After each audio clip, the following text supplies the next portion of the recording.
Good morning mga kamami angel. Welcome to Angel's Vlog. Please sub to tayo guys. Watch to watch. Sub nyo ako, sub ko kayo, sub nyo ako. Gusto lang guys. Palitan lang, give and take, support each other. Oy mga kamami angel.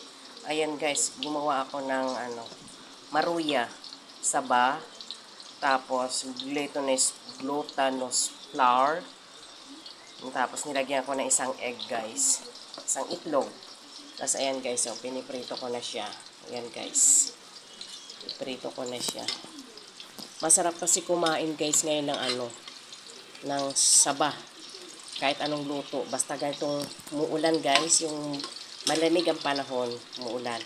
Kahit tawag nito nilagang saba or pritong saba, pwede siya guys. Pag umuulan, masarap magkain-kain ng kung ano-ano guys. Ng mga lutong bahay.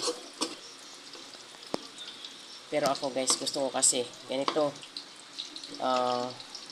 maruya. Yan guys. Hinog na saba ito guys. Ni-slice ko siya. Tapos minash ko konti. Para mag-mix yung glutinous flour. Tapos nilagyan ko na yung isang itlog.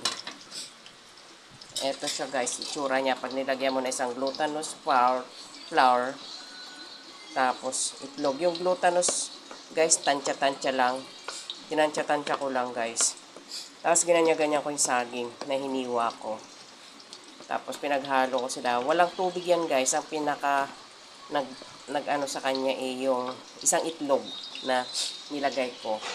Tapos nung ganyan ko yung saba, nag-mix combine na sila no glutinous tsaka yung banana tsaka yung isang itlog. Tapos yan na, pinirito ko na siya. Ayan guys. Tapos lalagyan ko siya ng kaunting sugar. Kaunting sugar lang guys. Kasi yung banana, may sariling na yan sugar sa katawan yung banana. May sariling tamis na ba? Ayan, natural na sugar na yon sa banana. Kaya konti na lang. Pero kung naman guys, okay na sa yung lasa at di ka masyado sa sweet, pwede nang hindi lagyan ng sugar. Pwede na yung sweet na lang ng banana. Medyo di pa to luto guys. White pa siya. Ito, okay na. Pero totoast ko pa yung niya, kabila. Hinog na to guys, yung saba. Hinog na saba. Binili ko dyan sa labasan sa Talipapa. Yun lang po guys ang maibabahagi kong merienda ngayong tag-ulan. Maruyang saba. Huwag kayong magsawang manood ng aking videos, ang aking vlogs, Angel's Vlog.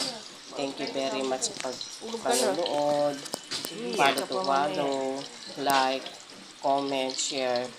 Thank you. God bless you. Kain na po guys. Merienda. Simula pala yung araw namin. Wala yung aking maruya. Yummy guys. Lagyan natin ng wash sugar. Kumain ka muna. Wash sugar gamit ko guys. Hindi ako gumagamit ng white sugar. Kami na lang. Kasi medyo mahal ang sugar guys. 8, 9, 10, 11. Pero mas bet ko talaga wash kaysa white sugar. Lagyan ko ng sugar guys. Kasi nung minarinate ko siya guys, hindi ko siya naglagyan ng sugar. Kasi didikit sa kawali guys pagka may sugar siya. Kaya mas the better, lagyan mo ng sugar pag luto na siya. Pag yung kakainin mo na lang siya. Yan guys. Yan. Konti lang guys ang sugar na, pero parang marami na guys. Yan, ganyan lang guys. Ganyan lang ang nilagay kong sugar niya guys. Yan guys. Thumbs up. Thumbs up kay Mami Angel. Yan guys, kain na tayo. Merienda na guys. Ang luto kong maruya, hinog na saba, na may glutinous flour at isang itlog. Yan lang guys. Kain na. Thank you for watching. Huwag po kayo magsawang manood guys. God bless. Thank you. Bye-bye.